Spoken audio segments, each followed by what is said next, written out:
Yes, my name is Miss Kat Perkins. I'm here at the Lancaster State Prison, and what I'm going to be doing here is teaching the 10P program.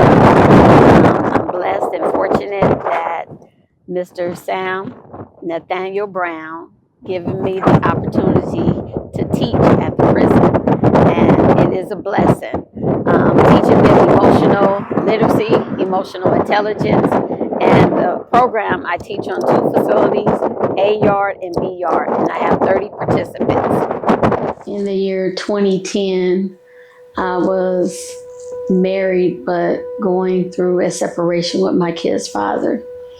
And Facebook just came out.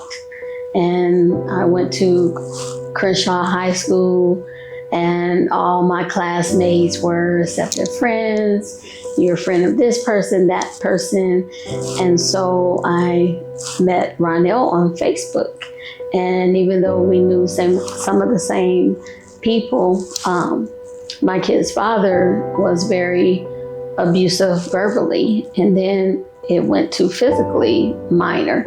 And I was like, I cannot stand this type of marriage due to his behavior. And so as a friend, and I had a prison ministry as well. And moving on forward from that, I thought that he was very kind and sweet. And I went to go visit him in prison. And from there, I took my children to visit with him as well, Yvonne and Crystal. And my daughters at the time was 11 and 10 years old. And I had separated from their dad, and he didn't like the fact that I was seeing someone in prison, but friends, it developed into more intimate as the years went on. And I was working for the courts, and from the courts I transferred to the sheriff's department. And when my niece ran away from home, her father reported her missing from Long Beach Police Department. And when he called my job, my ex-brother-in-law stated that, oh, she has my daughter and you guys need to fire her and she's fraternizing and all these kind of things. And moving on up to the year 2018, the Sheriff's Department wrongfully terminated me.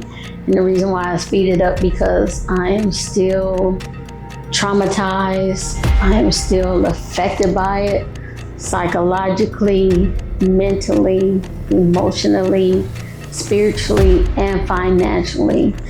From that incident, it has turned my life upside down. When you have a family dispute, family violence, domestic violence, I know violence at its best.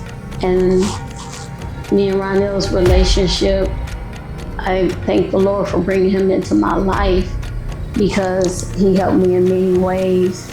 And now as a prison wife, I help other prison wives be able to come together and share their stories in a safe space, because no one knows what a prison wife goes through psychologically. We're all good women. We all have good jobs. We are mothers, sisters, friends, you name it, and so forth. So coming on up to now, I'm also a mother who lost a son to gun violence by LAPD. His name is Aaron Borden. I am his stepmother. And I also lost my son, little Marky Poo. He was the age 4 years old when the Lord took him. So I'm also a mother that grieves, but I thank the Lord for 2 daughters. So moving on to this situation, I worked for the County of Los Angeles for 28 years. I always had a steady job. I was a supervisor, booking inmates. I also trained employees that came in, honesty, integrity. So when the administrative called me into the office and stated that there was a claim filed against me, and I'm like, for what? What am I being called into the office for? And they said that they didn't tell me who it was. And I'm like, who will file a claim against me? I don't have any enemies. And they just said that we need your badge. Now, I'm not an officer, ID badge, okay? And it was on a Friday, November 4th, and I got married October 29th, 2016. I got married. They said, you're on administrative leave. And I went home and they said that we see you cannot visit Ronell Perkins at the prison. And I'm like, wow, he's my husband. What do you mean I can't visit my husband? What about my rights? And they was like, you cannot visit. Here it is. We have a t-shirt business. We sell Christian t-shirts. You name it, anybody want a t-shirt. We had a clothing business, sell clothes. And I was petrified. Being at home is like on house arrest. My mental state of mind, I had to go see a psychiatrist. And they put me on medication. And my husband was so upset with me. He was like, he never had a wife that was on drugs, or let alone a girlfriend back in the years doing drugs, so narcotic or pills. And I just couldn't handle it. I took the pills, and I believe they said that they were Prozac at the time. He was like, flush them down the toilet. And I blamed him for me being on house arrest, and he didn't have anything to do with it. But this is the type of state of mind that I was in at the time. And that's what the sheriff's department wanted me to do, is not be with him, because even the attorney, they didn't even want to give me unemployment status. Why did you marry him? And I'm like, because of love. What do love have to do with it? Love had to do a lot with it.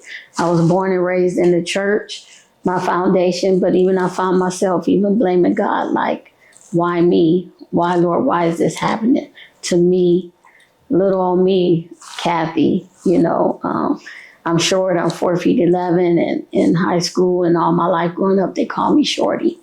And you can imagine the state of mind it did to my children, my daughters. They were going to Dorsey High School at the time. And one of them was in high school getting ready to go to prom.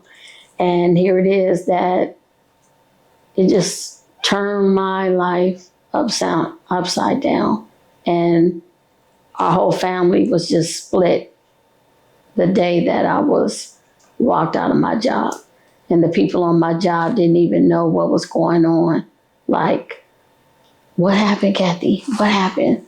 So again, this is my story, Miss Cat. So who would ever thought that I would be wrongfully terminated and then going inside the prisons and teaching and facilitating to the men, educating them, doing reentry service, even in the community.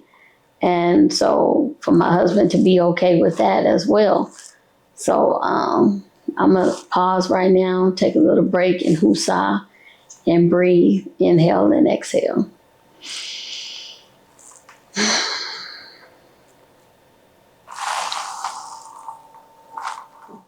Being a prison wife, and my husband is in prison serving LWOP. And so by me coming into the institution, I have a prison wife support group, and teaching them, to be able to control their anger. I also being a survivor, as you see my t-shirt, Crime Survivors for Safety and Justice. And we go to Sacramento, and we change laws in the same way in here, explain to them that they do have rights. And so they just need to know how to go about it in a good way in fighting the system, because the system is not for us, it's against us. So we're here to win solutions. Power to the people.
I was 11 years old when I first got to meet my stepdad, Ranel. It was difficult to meet him because my biological father had a problem with me having a stepdad. So the first time I went to go meet him, I was excited, but I was nervous. And when she told me that she has a friend that's in prison and she wants me and my sister to meet him, I was like, prison, interesting, okay. As long as he doesn't hurt you or harm you, we're good, you know. This was all of our first time going to go visit my stepdad, and I was more excited than nervous because I felt like I was finally able to have a dad that I could like bond with, see how that experience goes. So when we did actually go, it was hard because me and my sister were thicker. So they made us change like at least 5 times. And once we finally were in, it was like a door. I think that was supposed to be their day room, but it was a door. And so I knew as soon as they opened that door, we were going to get to meet him. So once they opened the door and we went inside, I was excited and I was asking my mom, like, is that him? Is that him? Is that him? Is that him? And she was like, no, baby, like he'll be out in a minute. So we went to go get his food out of the vending machines. We found a table and we sat down. And when he finally came out, him and my mom, like they kissed and stuff. And because me and my sister were younger, we were like, ew, we don't want to see that. So we would turn our head every time they would do that.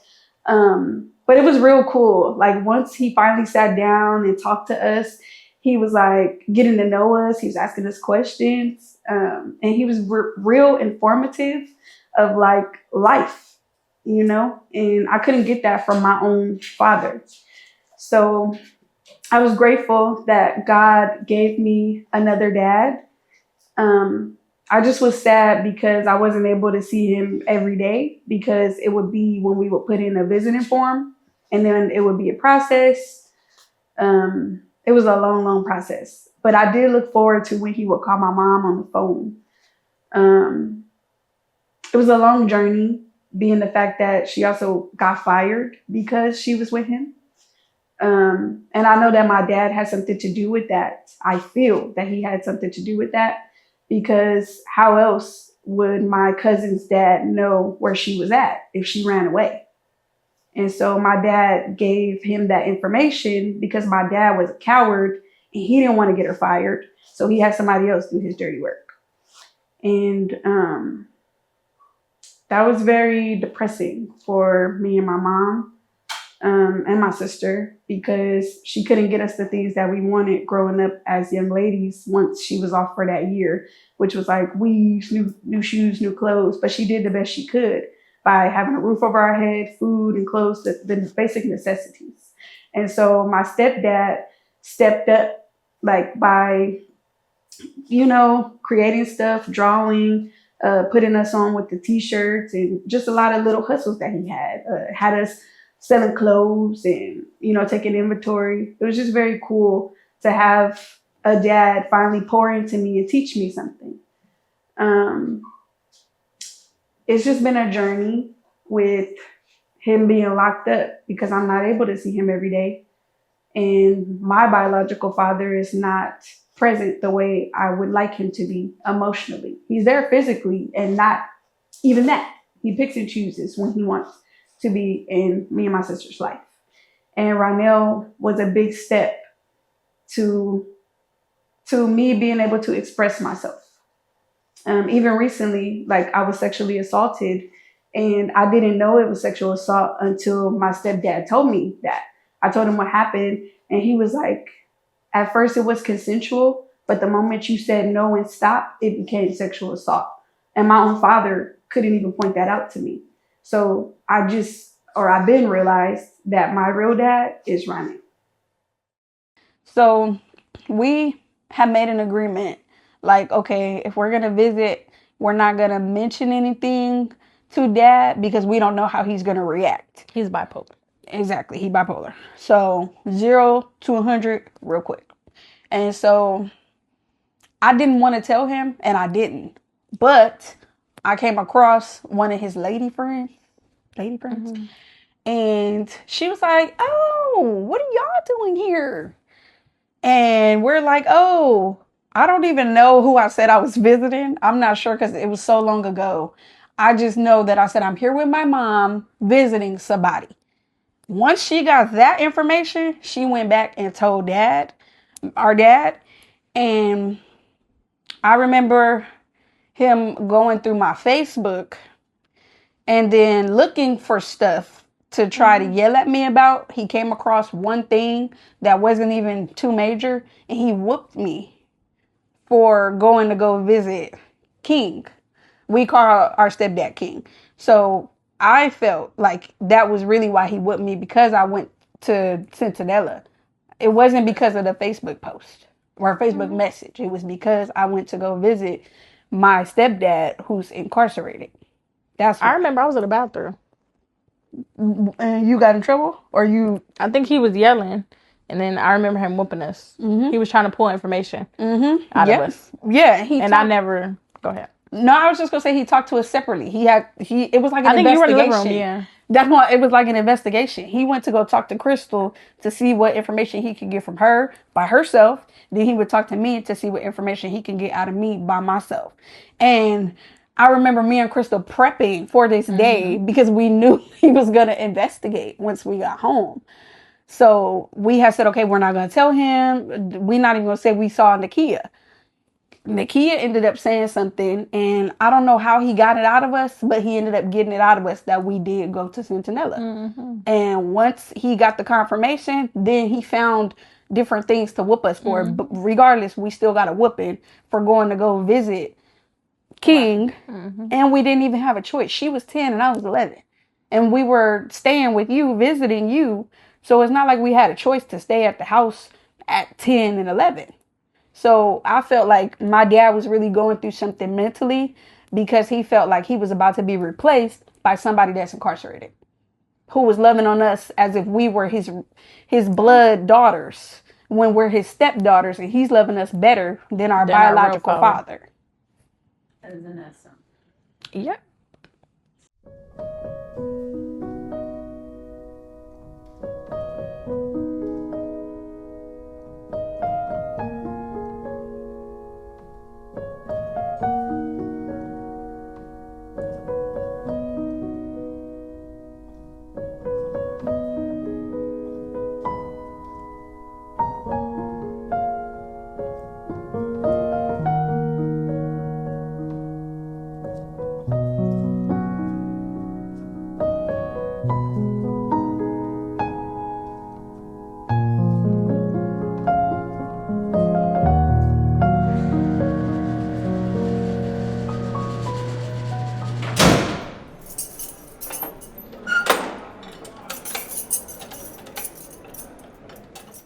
I would love to just go over a few things in regards to how you as a being and as a wife are doing.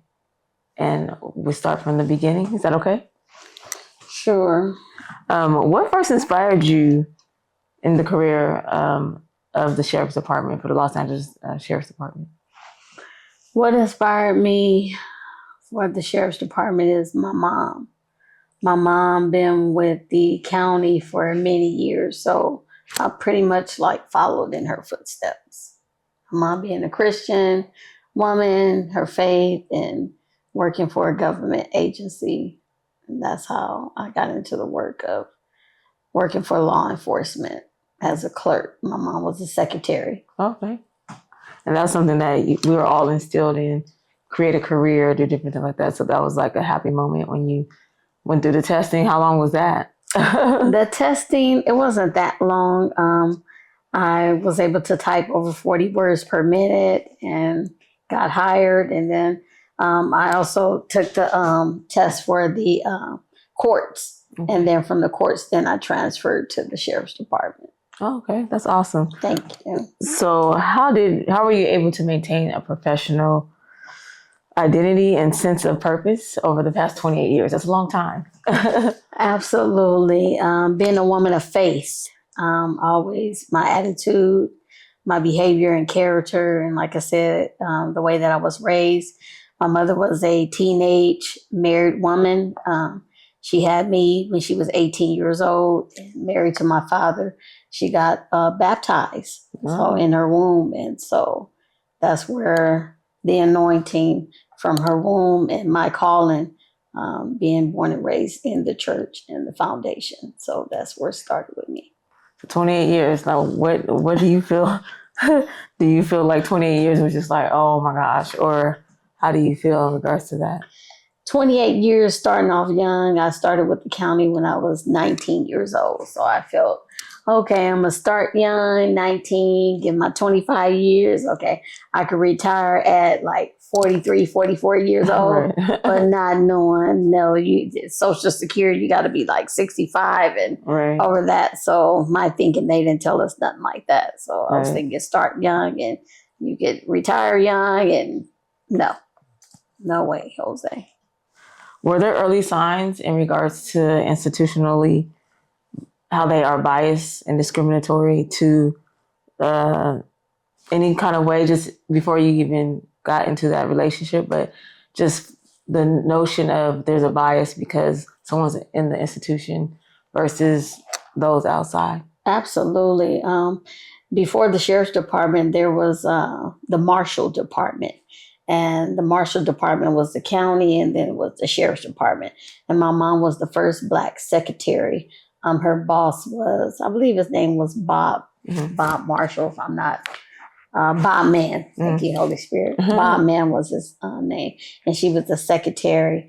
And so from there, they merged to the sheriff's department. Oh, okay. And so when he was the sheriff, and then my mom ended up becoming the secretary for Waldy and then Paul Tanaka and so forth. So that department merged. So Okay. And in regards to biases, was it like a whisper among everyone, or were there like biases just in your face type discrimination? oh, most definitely discrimination.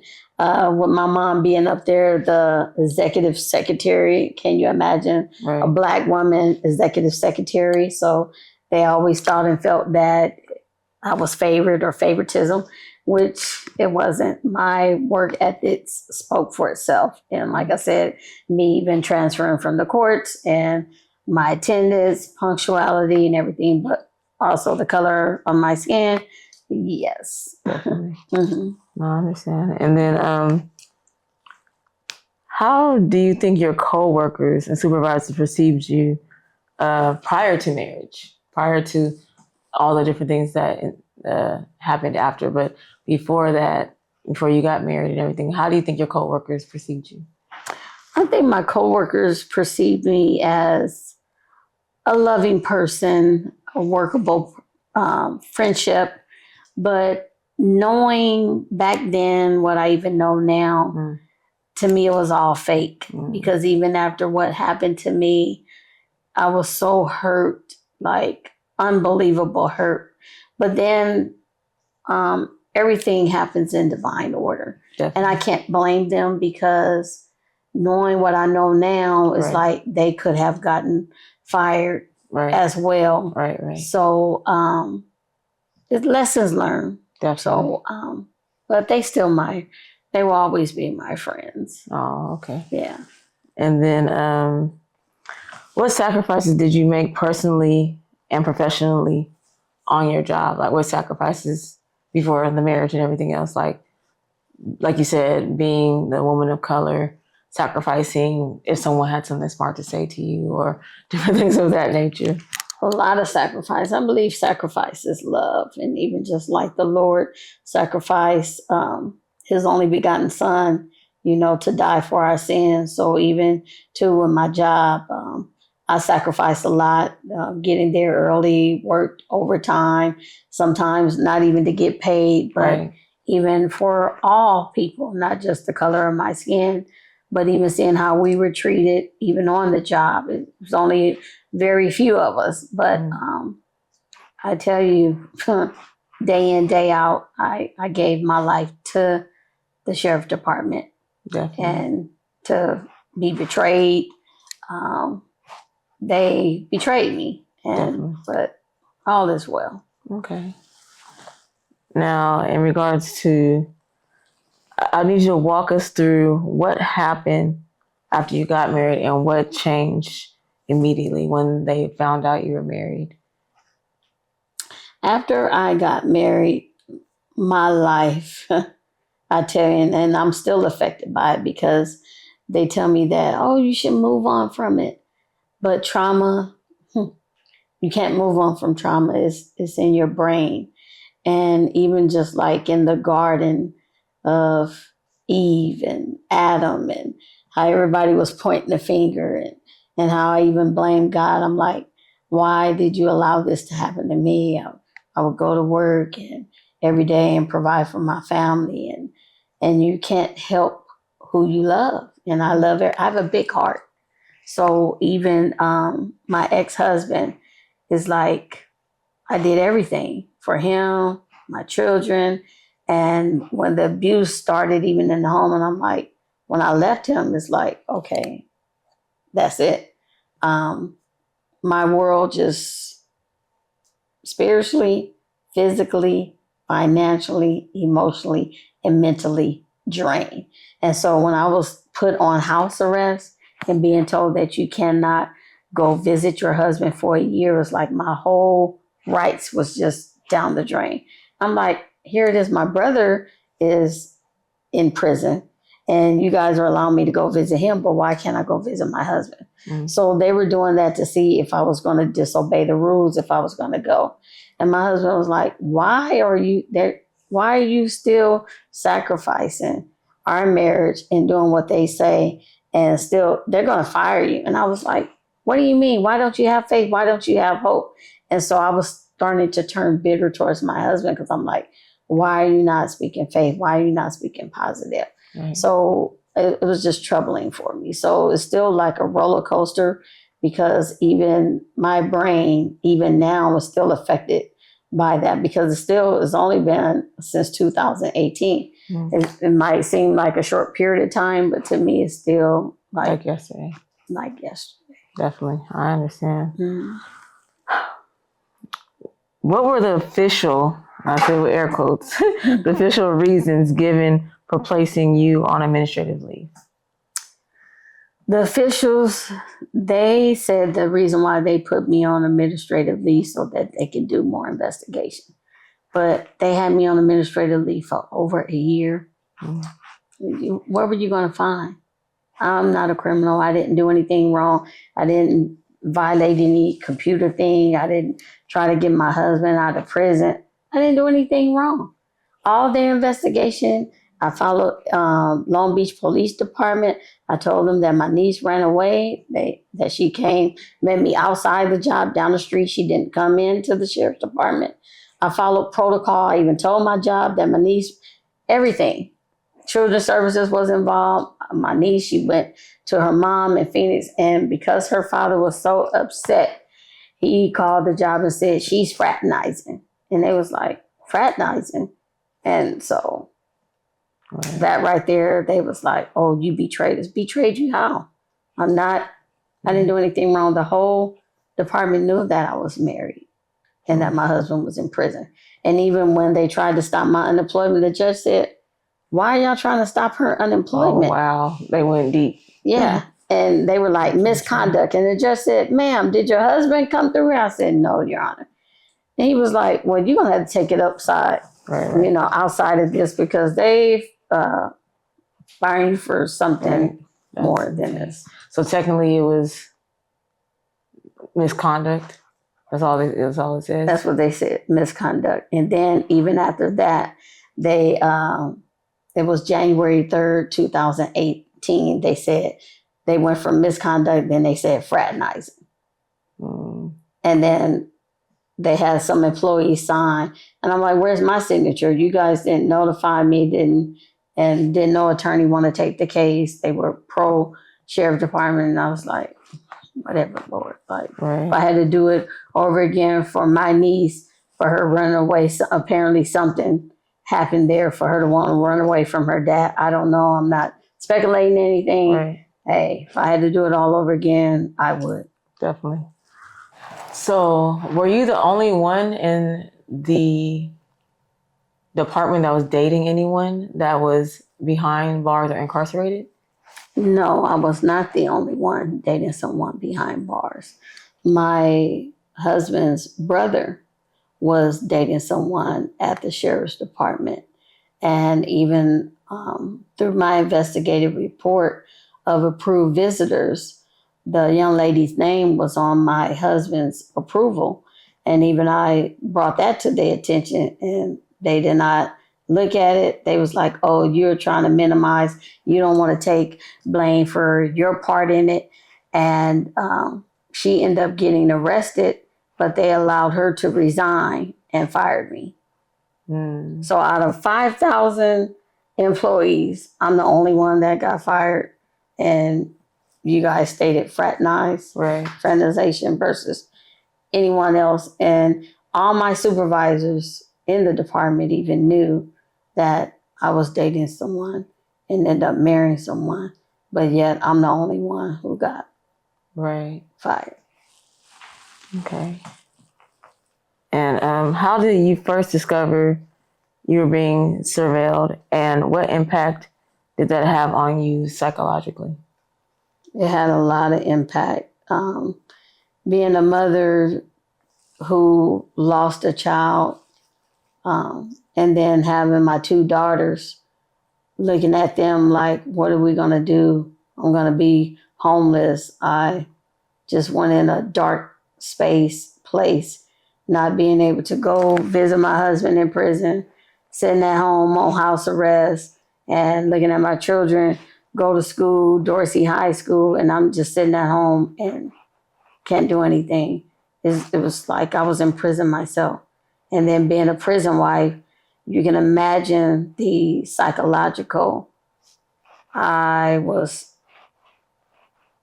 lost. And how did that make you feel, knowing that you were being watched? And did that also do something to your brain where you couldn't trust people, different things of that nature? Absolutely. Fear set in like it was just like the snap of the finger. And even though you're talking about a woman of faith, and now here it is, I have fear of the department could pop up anytime at my house. They have my ID badge, and they said, we could call you anytime. You're not to go nowhere. You got to be home at this amount of time from 8 in the morning. I'm like, my kids have to go to school. I have to call you guys for permission. And it just did not make any sense to me whatsoever. Right. Like I committed a crime. So you're a criminal. Right, because of whom I'm married to, because of what my husband was incarcerated for.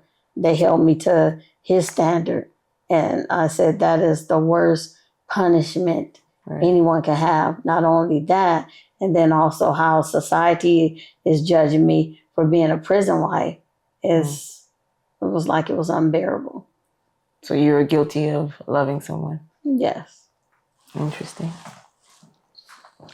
So in regards to termination, how did you even know, and how did they notify you in regards to the situation and being terminated? Bringing back those memories when I was walked off the job, how embarrassing November 4th, 2016, when I got married October 29th. And they came to my house with an envelope, January 3rd. Matter of fact, they came to my house January 4th, 2018, with an envelope that stated, you are terminated, January 3rd, 2018. And January 3rd was my grandmother's death. So you can imagine, even like how I'm getting teary-eyed, like my grandmother died January 3rd, 2014. So 4 years later, And a day later from the termination date, it's like, this is the amount of years in service that I have given to the county. Right. And this is how you treat me with an envelope a day after the date. And the whole time that I was put on administrative leave, right, you did not give me permission to go and visit my husband. How cruel is that? Right. They treated me like a dog. Right. I wouldn't wish that on the pain on anyone. Definitely. No staff. Unbelievable. Like unbearable. Definitely. What role did gossip and internal bias play in shaping the department's actions against you? Like, what was it that, do you think that people talking about it made it worse? Or the biases against you because starting from day one, your skin color versus your ethic, or just everything together? I would say everything, because even on Facebook, a lot of coworkers was hitting me up through the messenger, like, what happened? Like, why you not here? We miss you. What's going on? And they even created another policy, which I found was just like unbelievable. If you know someone that's incarcerated, that you have to get permission from the captain, you got to send an email. And I'm like, this is ridiculous. Wow. So you held accountable on duty and off duty. And I'm like, once again, I'm a civilian employee. I'm not an officer, but working for the sheriff's department, you're held on duty, off duty. But even after they put me on administrative leave, they had the employees doing briefing, do their initials, stating that if you have an incarcerated loved one or fraternizing and all that. But before that, they never briefed me or had anything with my initials, but they still was able to terminate me for fraternization. Wow. And they've been changing their policies and procedures. And so what policies were actually in place before the situation happened with you? The policy that was in place is if you knew someone, whether it was a relative or a friend that was in the county jail, you must notify your captain. Right. That's what my initials was on. So again, with my husband and I was he never came through the county jail. Okay. When me and him started talking. Okay, so he was in a different he was at Centinela State Prison, which is Imperial County, right. And which is a state. Right. The sheriff's department is county. Right. And so even like I told them with the prison ministry, and when we being evangelists, we would go. Matter of fact, we was worshiping at the Century Regional Detention Facility every Sunday. And so they didn't care. They just seemed like, oh, you betrayed us. He's a felon. He's in there for life. And I'm like, wow, Lord, they're not listening. Right. All they see is that you're married to a felon. And this is what we're going to do. We have our policies. And they was like, you're out of here. No ifs, ands, or buts, period.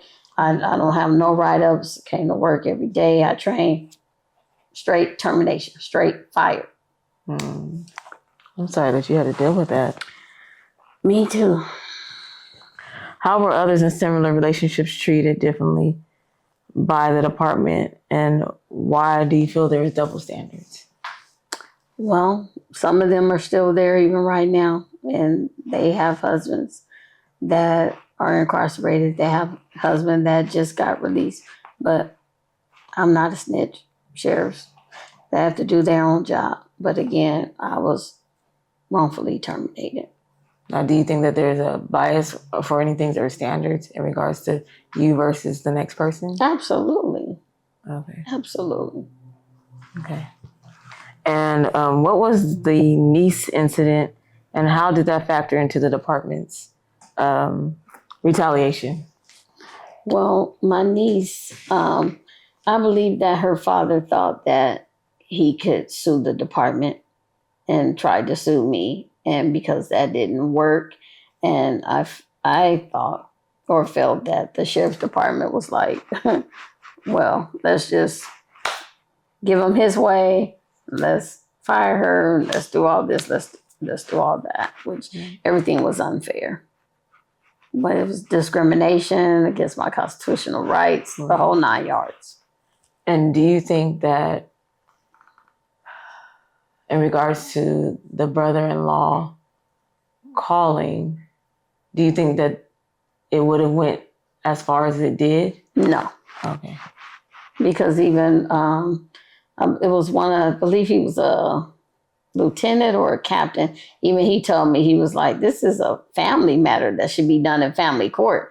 It has nothing to do with us. But he kept calling, and he kept going up like the chain of command. He just kept going and going and going, like the Easter Bunny. He just wouldn't stop. That's deep. What toll did the termination take on your mental health and sense of identity? It took 100% toll on my mental health. I never experienced anything like that in my life. Before that happened to me, I was a very energetic woman, loving. I was going to college, working on my master's in administrative justice law, and going to law school. Full-time mom, training, going to church, evangelist, and going to visit my husband every 2 weeks. But when that happened, it took a toll, just like shut down like a spiral. And I haven't been the same since. So it was more of, you felt like you were behind bars with him, but outside. Absolutely. 100%. Okay. I would never, I was told from the doctor I would never go back to where I was. I'd never go back because of the trauma. Definitely. So the doctor actually diagnosed that and stated it as well. Absolutely. Interesting. What obstacles did you face when trying to take legal action and appeal your termination? A lot of obstacles.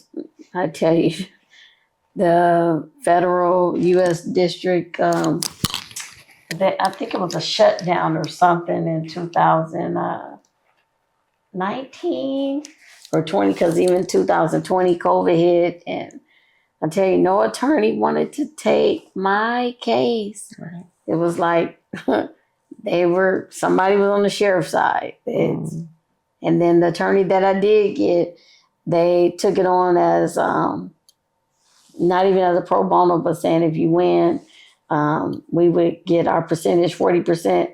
But then they kept getting it dismissed, and they was like, you know what, we don't want to continue. And I'm like, that's unheard of. Who does that? I wish I could sue them.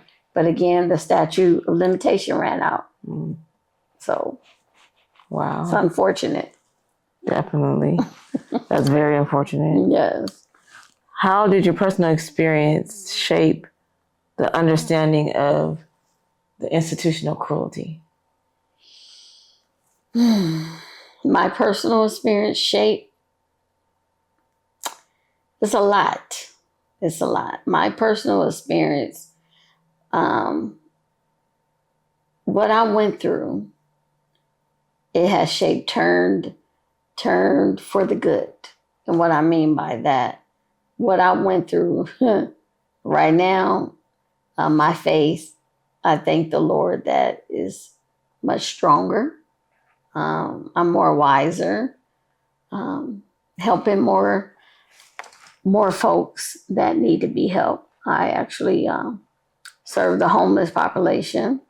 I actually go into the institutions and teach, even though I was training folks inside the government. But now I also train the incarcerated population. I'm a volunteer with the California Department of Corrections. And they don't have a problem with me being married to an incarcerated loved one. Right. I actually go to Sacramento and change policies and things of that nature, which is a blessing. So I'm thankful and grateful. Okay, awesome. What At what moment did you decide to become an advocate instead of a victim? No longer have the victim mentality. In the year 2000 was 2018, actually, when I was introduced to an organization called Crime Survivors for Safety and Justice. That's when my advocacy started. So no longer a victim, a survivor.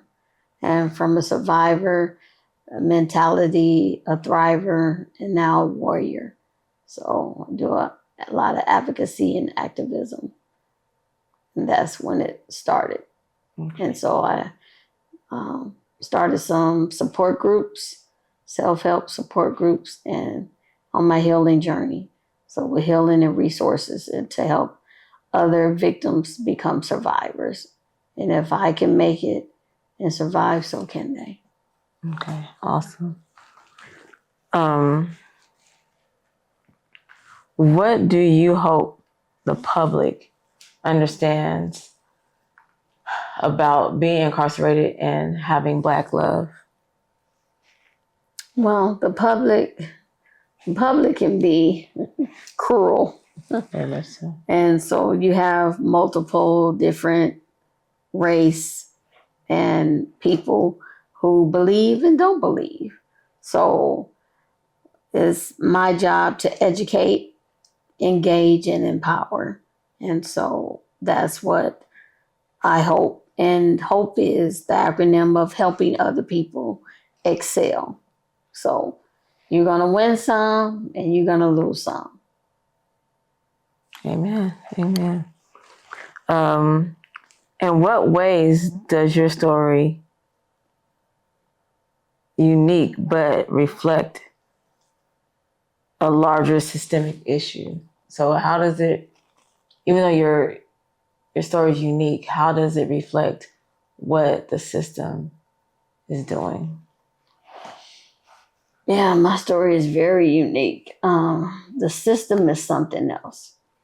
And I was thinking about that, about how I'm gracefully broken by violence. And my sign is a Libra, the scale. Oh, that's right. Another Libra. So, gracefully broken. Amen. Amen. Amen. How do you define justice for yourself now outside of the legal ease? Justice is something else. The system, it needs to be fixed. And I'm a living testimony. How do you define justice for yourself now outside of the legal ease? I define justice as, like the song say, I'm a survivor. Justice, I tell you, just us. And the fight, look at my children, my daughters, and I live this every day. And I get up, say, fighting a good fight with faith. My faith over fear. Because when I go into that courtroom and I look at the man, whether he's white, right, whether he's Black, that judge born, but that's how I fight the justice system, with my faith. Amen. What has your advocacy work taught you about resilience and for the community? My advocacy work has taught me a lot, and it's with self-esteem, self-love, and self-forgive. I didn't do anything wrong. And at first I was blaming myself, and talking to people, they would have you thinking that it was your fault as to what happened to you. And I know it wasn't my fault. I did everything right. Mm-hmm. And so my advocacy work by going to the Capitol, by going into the prisons, by using my voice and speaking for the voiceless, for the hopeless, for the homeless, living my life, and each and every day. That's my advocacy work. It's changing laws. Okay, awesome. What message do you have for women currently in relationships with incarcerated men? The message I have for women is have your mind over your heart. You have to keep this in check. You have to. Because, like Martin Luther King says, the mind is a terrible thing to waste. And so you have to have your mind. You can always move with your heart, but sometimes the heart can even deceive you. So even in this walk, even on this journey, prison love, behind the wall, I love my husband with all my heart, but I love God first and foremost. So the message is you have to make sure that your mind, your mental state of mind is it's a daily, on this daily journey. You have to be able to be at ease and don't let people deter you, your family, because they bias, they judgment on why you waiting, why you being down. It's a lot of negativity,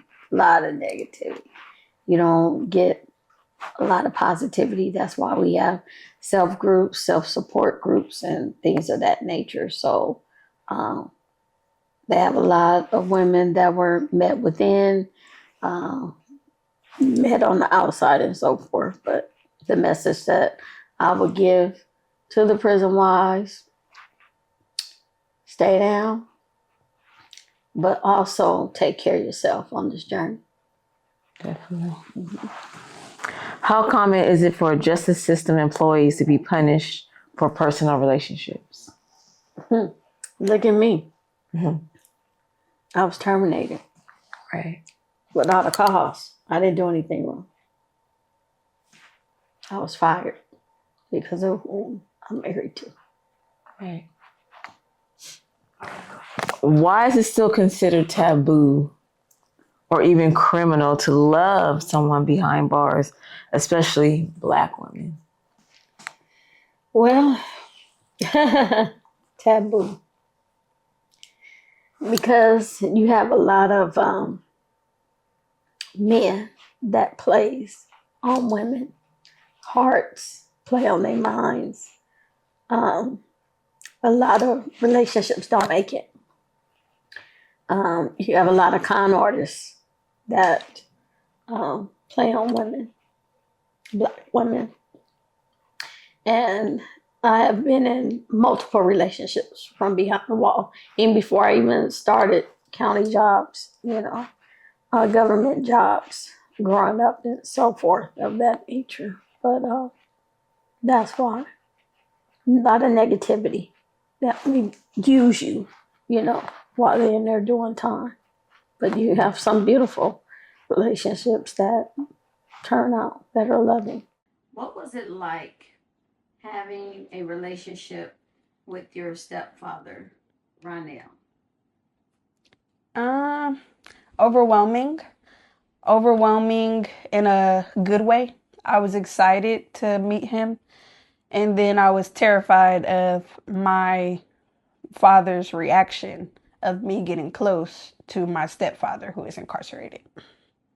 Crystal, what was it like for you? What age were you? I was 10. It was exciting for me. I care about her happiness, and I seen that she was happy, and just the type of person that he is too. I liked him, so I was excited to meet him. Let's go to the visiting room. What was that like, your age, being 10, going inside the prisons for the first time? That was new for you. So what was that experience like? It was all right. It was kind of irritating because we've always been on like the thicker side. So they would like kind of hate on us and send us back and be like, oh no, that's too tight or that's go back and change. But other people, grown folks, they had on tight, worse stuff than us. We was just thick, but we were covered. But they hated on us a lot, so we got sent back to go change multiple times. That was the only really irritating thing. We also had a lot of piercings too, so we had to take our piercings out. But other than that, oh, and it was hot.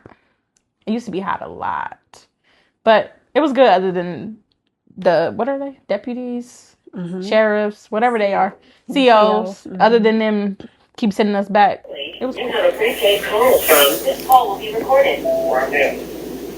He probably gonna say he couldn't hear us. The Valley State Prison, Chowchilla, California. This call and/or telephone number will be monitored and recorded. You have a prepaid she recorded. Oh, she not. Call. To accept this call, say or dial 5 now. Thank you for using wrongfully. Hey, King. Hey. Can you? Yes. Can you hear us? Can you hear us? I would hear you. Oh. I would hear you, but you wouldn't hear me. Yeah. Oh, so it was his phone tripping. No, I can do that. Oh, maybe it was mine. No, I always do that. Oh, okay. I do that all the time. That's part of the GTL process. Ah. They gotta make it hard on another one way or another. You know, that's not into it. And that'll be easy. That's what we was just talking about. We was just recording, talking about our experience with the Miss Cat. Well, for the Miss Cat story, prison love on lock. We're checking the audio of it, the audio of the book. No, a video documentary about our experiences. Oh, video documentary. Oh, Okay. wait. Ask him a question. So remember how me and Mom went to that studio and we had recorded that little snippet? So now we're recording Crystal's snippet so we can add it with everything. What was it like when we first came to visit you? In 2010. Well, wasn't like when we first came to do the week. Oh, but y'all be putting the tough questions in there. That was 15 years, you know, 16 years ago. They don't do a brother like that? That's how she doing us. Okay.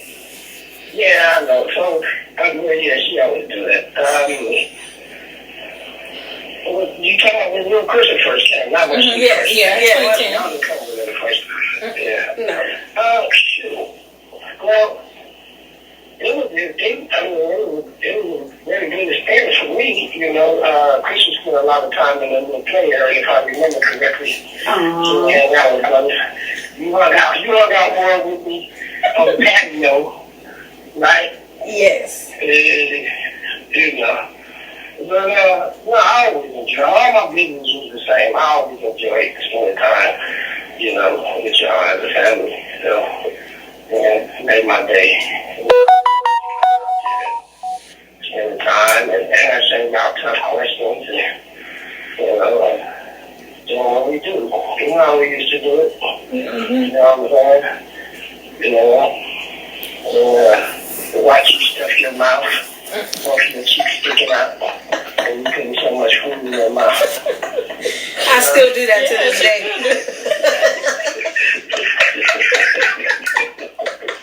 Little chipmunk. Literally. Remember how they used to argue over the hot wings and the burritos. And the burritos, remember? And the burrito.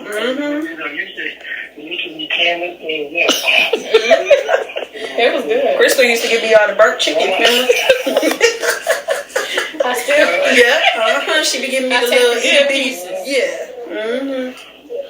Oh, that was so hilarious.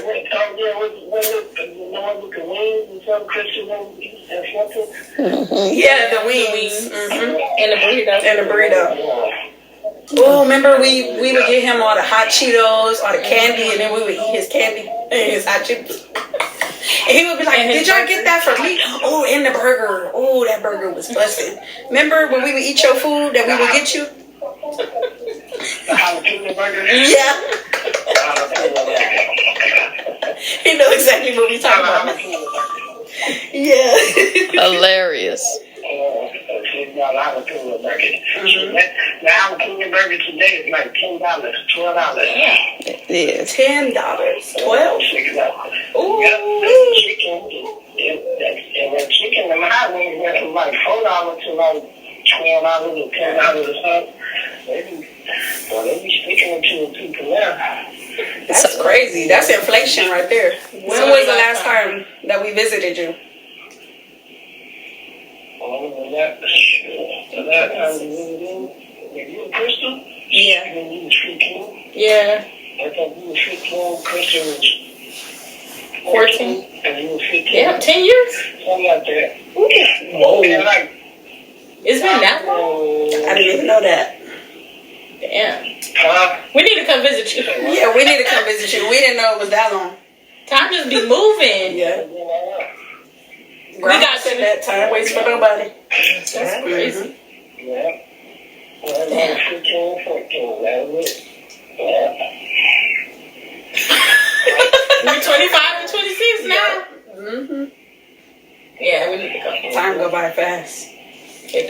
So they have the visitor form here so they can fill that out. I know, we grown women now. Yes.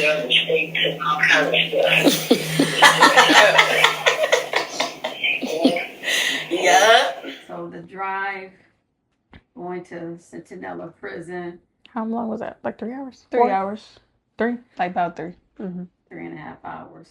Listening to music, the wait, and being searched. Mm-hmm. Yeah. Talk about that. It was a lot.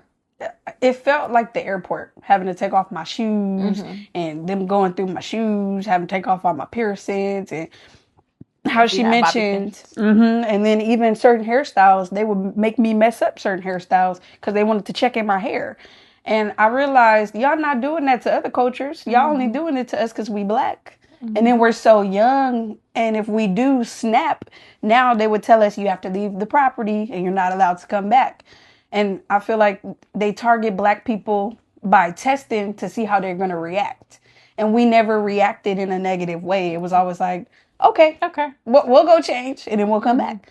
And how she said, we had to at least go multiple times.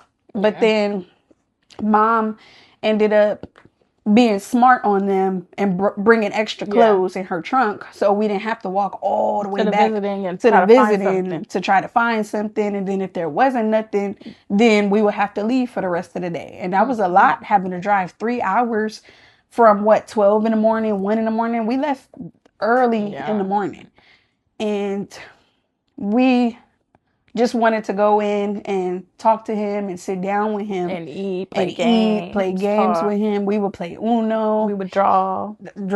He taught us dominoes. He taught us a lot of games. So it was a cool experience to bond with him. But to have to deal with the COs, it was traumatizing as a youth and a black youth at that. So I did feel targeted dealing with the correctional officers. Yeah. I have a question. How do you feel about our father? How I feel about your father? Yes. And what you knew about what we told you or whatever? Just our father. Well, actually, I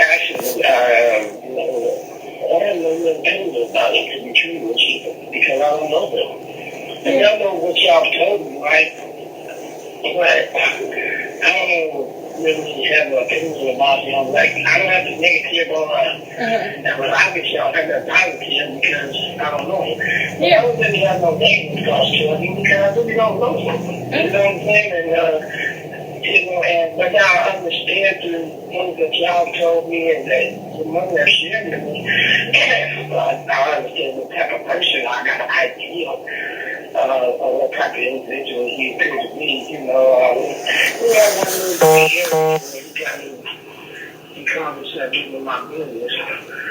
I guess there's none of us. And then it's talking to his sister husband or whatever that you know. Oh, yeah. But I excuse it because of y'all. You know, at that time, not right now, but at that time, and we ever went through all that time, there's somebody punch you in the face. You know what I'm saying? To see what's speaking on me. You know what I'm saying? But not now, though. You know, I don't really think too much on it now, but at that time, I would probably go everyone to y'all. Because he really never knew that I had somebody right there close to him the whole time. One of my people lived on that same block, I think. Or actually, on the left, he lived on the same block. Yeah. And he was an idiot. Yeah. You know what I'm saying? Still is. No, I never, you know, because, you know what, I never really took him serious because I knew he was, like, the stuff that he would tell y'all about me, y'all come to me, don't hug me, don't do this or whatever, that was childish. So, I remember that now that he said it. I didn't remember that at first. See what trauma does? Yeah, you know, so I just looked at him as, real talk, I just looked at him as being silly, as long as he was doing silly. You know, it's like, for real, you know, the main concern he should be is, you know, if you know, his main concern should be a negative or positive influence. You know what I'm saying? And, you know, so if you never heard nothing negative, you know, whatever, then he shouldn't really have too much concern, you know, but apparently he just was worried about the wrong thing, you know. You know, child that like me or something, or whatever, I don't know. You know? That's what it was. You know, so he had to work to his own doing, you know. That's all it is. You know, I just continued being who I was. And you know, be who I was. You know, I'm trying to be a positive influence. I'm trying to turn y'all into little entrepreneurs. We appreciate it. With the clothes and the shoes. Everything. That's accurate at the time. Yeah. How does it feel to have us as your daughters when you didn't have your own? How does it feel to now have your own daughters? This call and your telephone number will be monitored and recorded. I don't know if I have a feeling or nothing. I just naturally just feel like, you know, this family. I just, you know, I just grew into it after, you know, y'all giving me, I grew into the barn. You know? Yeah. I never like that never really gave me no thought. It's just a natural feeling. It just, you know, it just happened. You know? That's true. It did just naturally happen. It wasn't a force. Right. 60 seconds remaining. Nice. 60 seconds, King. Oh, he said y'all just see? What did he say? When my mom was terminated by the sheriff's department, it was very hard for our family because she was the breadwinner. She was the one who was bringing in the money and the income, and she was the one who was taking care of us and made sure that we had everything that we needed and wanted. And when she lost her job, that put a big strain on our family because we weren't able to get everything that we wanted. And that put a big strain on her emotions too. She wasn't emotionally available the way that I needed her to be because she was going through that, transition, because she wasn't able to help me. She was trying to make sure that the rent and different things was still paid and that we were good. And so that's where Rynell came in at, with being able to like bring that hustle to where we could still make it. Seeing your mom depressed as a youth, how did that affect you and wanting to be that help person for you? Being a youth, watching my mom go through it, I wanted to be able to help her more. But to be honest, that turned me into having a fuck the world attitude because I couldn't help my mom. And I got depressed right along with her because since it affected her, it affected us as well. And I feel like I was making her sadder or more depressed because I was acting out and like coming home late and like just showing out. I was a bad teenager at that moment because I didn't know how to deal with it or how to react to her not being able to help me the way I needed her to help me, which was very selfish because she is my mother and she lost a child before me. So I just put more of a strain on her because she was worried about me. And so when Rynell had a conversation with me, like, your mom really loves you. Like, she's pouring into you, she's taking care of you, and you're hurting her by acting out. And once he pointed that out to me, once again, I knew, like, okay, this is my dad. I can listen to him. I can receive what he's telling me because I am hurting my mom more. She's already going through it and I'm putting more on her. So it was very, very hard for us. We're here at the California Institute Women's Prison. This is where I come the first Sunday of the month to teach the women how to change their thinking. I come with the program, The Freedom to Choose. I volunteer to teach the women.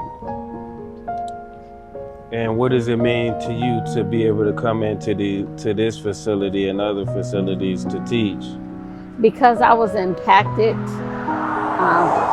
I've experienced a lot of violence during my childhood years, even growing up into my adult years. And so the Lord told me that I would be coming to the women's facility to teach them.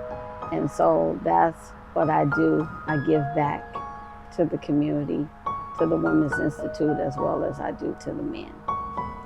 And what are some of the things that you teach to the women? Ooh, it's a lot. Because I've experienced, like I said, a lot of violence, I never thought or even imagined that I needed even healing for myself. So when I come in here and share my stories with them and they share their stories with me, it's healing through forgiveness and love and just turning that anger and the pain that you went through, you're turning your pain into power. That's what it is, as a survivor, because you were a victim. Thank you. And what do you think or feel that the women get out of the teachings? A lot. Being in here locked up, you have a lot of time to think. You know, you're sorry, remorseful, because they committed a crime. Even with me being in society, you know, I could end up where they have if I would have, you know, killed my ex-husband for the things that he have done to me.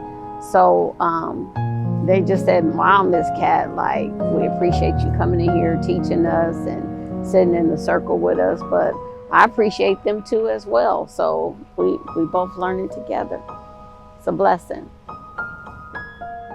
What are some of the things that you receive from the inmates during the teachings? A lot of joy. A lot of joy I do receive from them, because I even see myself that, like I said, I could have be in the blues as well if I would have harm, even self-harm, because I'm a suicide survivor, I'm a gun violence survivor, I'm a domestic violence survivor, I'm a sexual assault survivor, many things that I have went through. So if I would have acted upon those things, that because of the people that have hurt and harmed me, I would be at this institution or CCWF, the California Correction for Women facility as well. So again, I'm very thankful and grateful. So God has called me to come and to the prisons, to the institute to teach, and that's the way that I give back. It's healing for my soul, my mind, and my body and my spirit. Do you know if any of the lessons and teachings show up in the parenting any of the potential mothers here in this facility. Absolutely. Being a mother myself, even losing a child, I can relate to all these mothers here because my story is very impeccable. Even losing a child, the LAPD murdered my son in South Central LA. Even though I lost my son, the Lord took him because of sickness. I have 2 daughters who are domestic violence survivors as well. I tell you, I have a resume, a list of things that I have went through and experienced. So I'm relatable to them, and that's what makes it, I guess I would say, better. Because if you never went through nothing, how can you explain to someone else? So that's what makes my story and their stories, that we can relate to one another. Not just going to college and receiving a bachelor's degree and, you know, just having common sense or book sense and just talking to someone. But if you never went through nothing, how can you share and relate to them? The following man report to the visiting room. You have a visit. Following man report to the visiting room. You have a visit.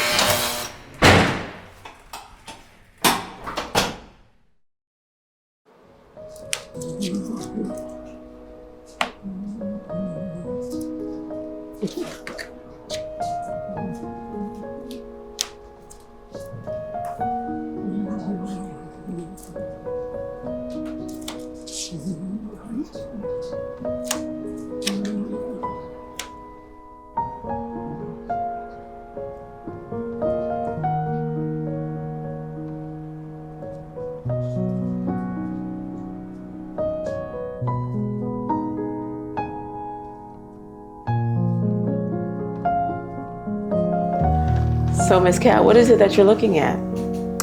I'm looking at a picture of the family. And that was the beginning of the story, the beginning of you guys becoming a family. Yeah, That's beautiful. thank you. The Kingdom family. Kingdom family. Amen. So, right now we're going to discuss behavioral health and your mental capacity as to what occurred when you could not see your husband for a year. I was so devastated that I could not visit him.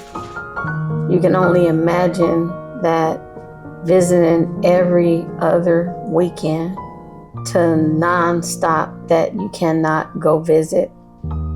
I was devastated. I was crying. I was sad, anxiety, depressed of being at home locked up, and that I'm told that I cannot go visit my husband. The captain of the sheriff's department telling me, no, you can't. I sent him an email. Why can't I go visit? He wouldn't even respond to the email. I was so sad. And when they terminated finally after over a year, I was free and thanking the Lord that I could finally go visit my husband on my own will. So while you're on administrative leave and going through all that turmoil with the job, you couldn't see your husband. I was never given permission. Never given permission. But when they fired me, that was the happiest day of my life, because immediately I ran to the prison to go see my husband. Wow, I'm sorry that you went through that. Yes. This is Global Telly. You have a prepaid call from. This call will be recorded.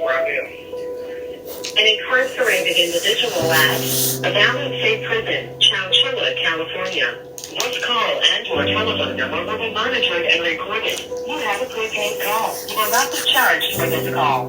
To accept this call, say or dial 5 now. Thank you for using Global Telly. Oh, man, I stepped outside for a second to have to give somebody something in the yard. Went down there and sitting out there in the hot air sun. I'm like, man, when I just got out the shower, so I'm like, so you gonna be wondering why I ain't calling? Yeah, I'm like, okay. I'm like, you're late, 3:30, really? Yeah, unfortunately, I went out at 3 to tell I could be back in by the end, but. Well, I know. Some bullshit dictates. I know. It's always like that. You know? So otherwise, how's your day going? I'm alright. I'm lying down and start painting with a minute. Same old, same old. I've been working on this one with Cameron. And then I got to get on this one with Michael. I already started, but I got to, put a little work in on it. So, Well, that's it, you know. Hopefully, if I could get it all done and dry, I can see it all at one time. Well, I can't see Michael's, but you know what I'm saying. Do what I need to do. But anyway, what's going on with you? How your day going? well, my thing is going okay. Remember how I told you how the sheriff's department did me? And how my state of mind is right now? Yeah, since you're into a state of depression. Yeah, prison trauma stress disorder, right? Yeah. Well, you know, dealing with law enforcement will send anybody into a state of depression, especially when you have a belief, you know, and you believe that they, you know, is on your side and, you know, doing the right thing, and they turn around and betray you and do exactly the opposite of what you believe, that will have an effect on the person. Right. But working for the county for 28 years and to be put on administrative leave without a cause. I'm still affected by it. Yeah, of course it's going to affect you because you put on administrative leave and ultimately fired over alleged violation, a fragmentation violation that didn't occur. I mean, the policy didn't exist, so of course, you know what I'm saying? You know, and you're going to receive the just due process. That's the whole thing, just receiving just due process. You don't get, you know what I'm saying? They didn't give you the consideration that they should have gave you after working for so long. You know. Right. But that could be expected being an African American, you know, and a woman at that. You know, that's to be expected. Right.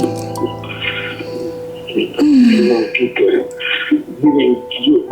get the same consideration that they would have probably gave someone who probably was Caucasian in the same position. They would probably allow an explanation and then gave her a warning or something if it was more than necessary. Yeah. But the thing about it, everybody knew about our relationship, even in the department. I was doing t-shirts I was doing t-shirts. We had a business doing t-shirts for everybody, dolls with balls and everything. And they was like, because of the brand name of your brand name, Hood Fellas and Hood Brats and Hood Wifey, but we were selling Christian t-shirts too. What do that have to do with misconduct? Yeah, but they don't care about that. When they also make their mind and be biased, I mean, we witnessing today what's going on, you know, they don't care that you were doing something positive and constructive. They know you were doing something positive and constructive with me, being in my situation. They don't care. They don't look at it from that point of view. You know, it's just bias, and they look at it, you know, the particular routines that dude was able to get to listen to his BS. You know, he had an agenda. You know, this was to do what he did, get you know, terminated. You know. Right. I mean, you know, it was wrongful termination. You know, and we have you think that the higher ups, the captains, and all that. You know what I'm saying? With say, wait a minute. You know, she's right. You know, especially when you have a supervisor with a bodily inclusions and all that. This call and your telephone number will be monitored and recorded. You know, we did it for 5 years without it being a secret. You know what I'm saying? So, and all they concentrated was on 2015 and 16. Well, what happened from 10 to 15? You see what I'm saying? Right. So, you know, I mean, that's all the paperwork says, that, you know, from 2015 and 16. But, you know, you started visiting me in 2010. You know what I'm saying? So, you know, that's 5 years. You know, so, first of all, as I, you know, said before, you know, you can't violate a policy that nobody never makes you aware of that existed. You have to first be aware of a policy. Legally, you have to be aware of something that exists in order to violate it. Mm-hmm. Right. I mean, it's the same thing with committing a crime. That's what the penal code book is for. It makes people aware of what a crime, the statute of the crime, and the penalty of the crime. So when you violate it, you do it, then they say, well, you know, this is in place, and you chose to ignore it. Well, that wasn't in place. There was nothing in place at the time that you were hired that said that you couldn't visit somebody in a state prison. It was only in regards to the county jail. Absolutely, and even absolutely, and even when my niece ran away, and when they called me into the office, it was like 5 days right after we got married. And I'm like, "What are y'all calling me in the office for?" And it was like, there was an investigation, a claim filed on you, and I'm like, about what? And they was like, well, we heard you visiting someone in prison. I'm like, who? And you signing in as his girlfriend. I'm like, his girlfriend? I'm like, I'm married. And they was like, when did you get married? I'm like, 5 days ago. And they was like, what did you do that for? And I'm like, my goodness, this is insane. Well, the thing is, you know, when the Long Beach Police Department told you that you didn't misrepresent yourself, and you didn't take that into consideration, you know, so there was no deception on your part. That's the whole key to the whole thing. There was no deception on your part, you know, and yet they still hold you, you know, to some higher standard. I don't know how to really put it, but, you know, it was a wrongful termination by the definition of the law. Right. You know, I mean, that was clear and uncut when the administrative judge awarded you the money that they owed you and said that he didn't find that you violated any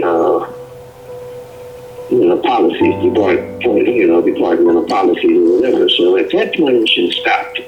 Okay. That's why I love you. Absolutely. So I'm going to be doing a podcast, and I came up with the name, The Prison Wife Perspective. What do you think about that? Well, I mean, it would be a good podcast because it would allow women to call in and, stress their thoughts, and what they're going through, whether it's anxiety or whatever, just dealing with, long-distance relationship and having somebody who they care about that's incarcerated and things, that goes along with that. So I think it was a good thing. Me too. I think it would be something positive.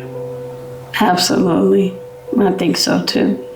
Would you like to be my first guest though, even though I do have a prison wife, but would you like to also be one of our guest speakers on the show?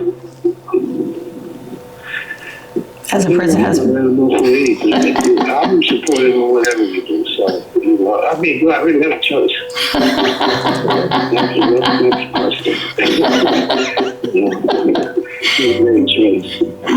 How's your artwork coming?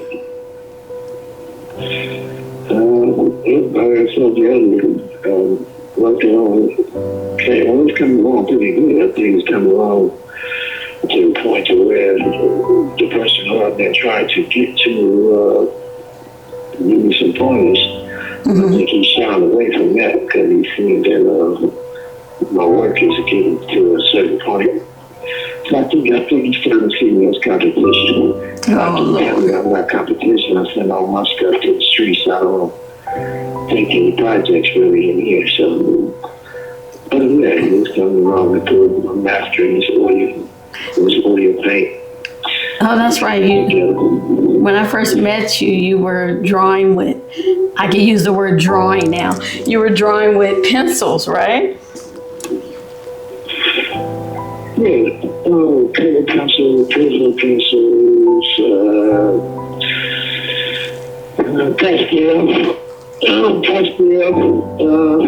you know. Then within the last year, I decided to pick up the paintbrush, get up to my fears and intimidation of the paintbrush. What year was that? What year was that you started drawing? Was it 2008? No, I actually started doing artwork as a result of creating a hood clothes line. Mm-hmm. And because I didn't want to be in the position of anyone controlling the artwork, meaning that I would have to go and pay somebody to do it, and then if they don't want to do it, it would stagnate my progress because I wouldn't have nobody to, do it. So I knew that I had to learn it on my own in order to control, my business. So I picked up the pencil and I started. This call and your telephone number will be monitored and recorded. Nice. I started drawing and, wasn't doing, wasn't good at it, but kept staying at it. Kept practicing, stayed persistent, and thousand mistakes here and there, and over time, figured out what the mistakes are, and got better at it. Nice. To the point to where I'm at now. Well, I know too, I hear you, babe. I know the woman's going to be coming on to be saying, you have 60 seconds left. But I plan on coming to visit you, I think July 4th. Is that cool with you?